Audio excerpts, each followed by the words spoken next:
Hello दोस्तों, स्वागत है आपका ऑफिशियल सीतू मैथ्स पर। मैं एसआर यादव। आज हम शुरू करेंगे क्लास 7 की चैप्टर नंबर 11 की एक्सरसाइज 11.1। तो आइए शुरू करते हैं।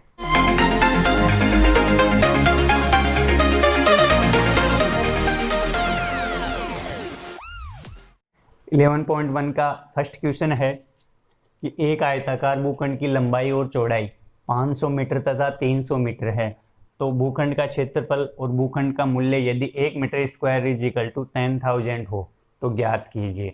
हमको क्या करना है, पहले भूखंड कैसा है, आयताकार। तो आइए करते हैं। भूखंड एक किस तरीके का, आयताकार। आयताकार भूखंड है, इसकी लंबाई दे रखी है 500 मीटर। ये लंबाई हो गई 500 मीटर, चौड़ाई हो गई 300 मीटर। अब अपने को इसका क्षेत्रफल ज्ञात करना है, तो हम आयत का क्षेत्रफल का सूत्र क्या होता है, आयत का क्षेत्रफल होता है लंबाई इंटू चौड़ाई। लंबाई को किससे मल्टीप्लाई कर दो, चौड़ाई से, तो उसका क्या आ जाएगा, क्षेत्रफल आ जाएगा। अपने को क्षेत्रफल होता क्या है, जितने भी एरिया को वो घेरता है, बंद आकृति जिस एरिया को घेरती है वो उसका क्या कहलाता है, क्षेत्रफल कहलाता है। यानी इसका क्षेत्रफल हो जाएगा लंबाई गुणा चौड़ाई। तो ये क्षेत्रफल हम निकालते हैं। देखो, क्षेत्रफल इज इक्वल टू लंबाई कितनी है 500 मीटर, चौड़ाई कितनी है 300 मीटर। इनको मल्टीप्लाई कीजिए। मल्टीप्लाई करने का देखो सिंपल तरीका है, अगर संख्या के साथ जीरो लगा हो तो मल्टीप्लाई कैसे करते हैं, पहले आप संख्या को गुणा कर दीजिए, उसके बाद दोनों संख्याओं में जितने जीरो है उतने ही जीरो लगा दिए। देखिएगा यहाँ जैसे 500 और 300 है, हम क्या करेंगे, पहले संख्या को मल्टीप्लाई कर देंगे। संख्या कौन सी है, 5 और 3, कितने आ गए 15। उसके बाद दोनों संख्याओं में जितनी भी जीरो उसको लगा दिए, 2 जीरो इसमें 2 जीरो इसमें, तो मैंने ये 4 जीरो लगा दी। ये क्या आ गया, वर्ग मीटर। ये इस एरिया का क्या आ गया, क्षेत्रफल आ गया अपने पास। एक आंसर अपने को मिल गया पहला। अब हम करते हैं कि भूखंड का मूल्य यदि 1 मीटर स्क्वायर बराबर 10,000, ये कितना है 1,50,000। अब एक का मूल्य इतना है तो 1,50,000 का मूल्य क्या होगा, इसको किससे गुणा कर देंगे, उससे गुणा कर देंगे। तो ये देखो कुल मूल्य, भूखंड का मूल्य कितना हो जाएगा, ये 1,50,000 मल्टीप्लाई 10,000। वही वहाँ संख्या को गुणा कर दो, बाकी क्या कर दो, जीरो लगा दो। ये मैंने संख्या को गुणा कर दिया 15 और 1 को, उसके बाद 4 जीरो इसमें 4 जीरो इसमें।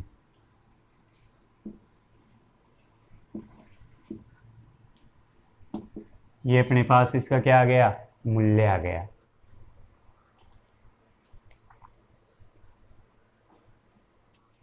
आगे देखिए क्वेश्चन नंबर 2। क्वेश्चन नंबर 2 क्या है, एक वर्गाकार पार्क का क्षेत्रफल ज्ञात कीजिए जिसका परिमाप 320 मीटर है। एक पार्क है वर्गाकार, ये अपने पास एक पार्क है, इसकी आकृति कैसी है, वर्गाकार।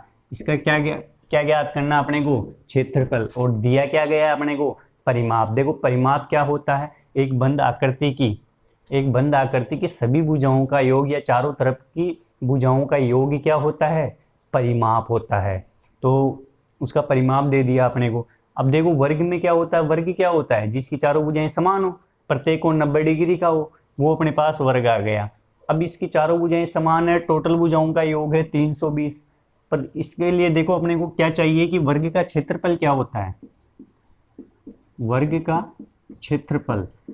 क्षेत्रफल होता है भुजा इंटू भुजा, भुजा इंटू भुजा। यानी अपने को क्या चाहिए, भुजा चाहिए। अब भुजा चाहिए तो क्या करना होगा, अपने को परिमाप दे रखा है, परिमाप कितना है 320, तो भुजा कितनी हो जाएगी, यानी कि इन चारों का मान कितना दे रखा है अपने को 320, तो अपने को तो एक का मान चाहिए, तो 4 को डिवाइड कर लो इसको, 320 को 4 8, यानी कि इसकी एक भुजा हो गई 80, एक भुजा 80 मीटर हो गई। तो हम आराम से कर सकते हैं अब इसका क्षेत्रफल 80 मल्टीप्लाई 80 कितना हुआ, वही तरीका क्या, पहले संख्या को गुणा कर दो, फिर बाद में संख्या में जितनी जीरो है उतनी जीरो लगा दो।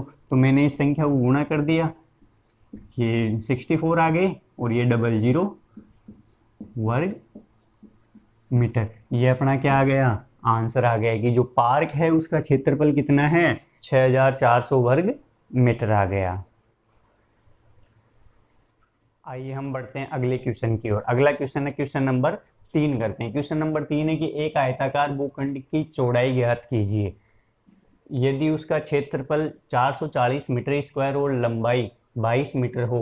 इसका परिमाप ज्ञात कीजिए। यानी कि अपने को क्या क्या ज्ञात करना है, एक तो चौड़ाई ज्ञात करनी है, एक क्या ज्ञात करनी है, परिमाप ज्ञात करना है। तो देखिए यहाँ दे रखा है कि इसका क्षेत्रफल तो कितना है 440 मीटर स्क्वायर और उसकी लंबाई कितनी है 22 मीटर।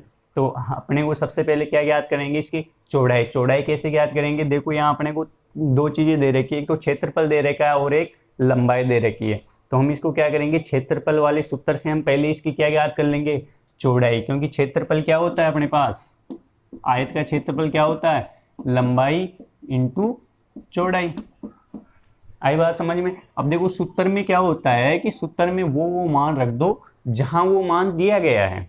जैसे इसमें अपने को 3 चाहिए, एक तो क्षेत्रफल, लंबाई और चौड़ाई। इसमें से अपने को 2 दे दिया, एक तो क्षेत्रफल दे दिया और एक लंबाई दे दिया, बची क्या चौड़ाई। तो जहां क्षेत्रफल है वहां क्षेत्रफल का मान रख दो, जहां चौड़ाई है वहां चौड़ाई का मान, जहां लंबाई है वहां लंबाई का मान रख दो। तो हम क्या करेंगे, यहाँ क्षेत्रफल का मान रख देंगे। ये 440 क्षेत्रफल आ गया, ठीक है। लंबाई कितनी आ गई, ये 22 इंटू क्या आ जाएगी, चौड़ाई। क्या बताया था, जो चीज अपने को ज्ञात करनी है उसको एक तरफ रखो, बाकी को दूसरी तरफ ले जाओ। तो मैं मान लो इसको चौड़ाई को एक तरफ रखता हूँ, ये मैंने इसको इधर लिख दिया। बराबर में मामला बराबर होता है, ठीक है। इधर लिखो या इधर लिखो, जैसे हम किसी तराजू में तोलते हैं तो बाट को इधर रखो या उधर रखो, उससे कोई फर्क नहीं पड़ता।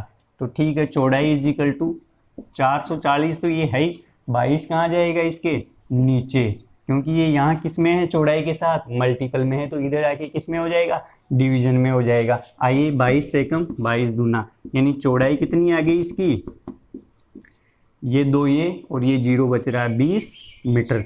तो चौड़ाई अपने पास आ गई 20 मीटर। अब ये बोल रहा है कि इसका परिमाप भी ज्ञात कीजिए, आयत का परिमाप भी। तो चलो आइए परिमाप भी ज्ञात करते हैं। आयत का परिमाप क्या होता है, परिमाप होता है 2 ब्रैकेट लंबाई प्लस चौड़ाई। देखो इसका मतलब क्या है कि हम सीधे भी कर सकते हैं कि ये 22 है, ये अपने पास 20 है। परिमाप क्या होता है, चारों भुजाओं का योग या सभी भुजाओं का योग। तो अपने पास ये 20 है, तो ये भी कितनी होगी 20, ये कितनी होगी 22।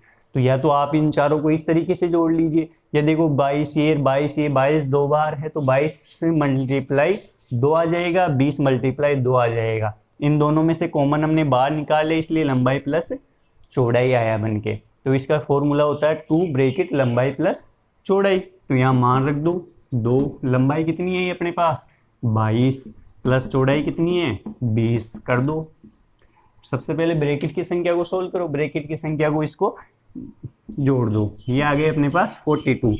फिर मल्टीप्लाई कर दो इससे 84, ये क्या आ गई मीटर।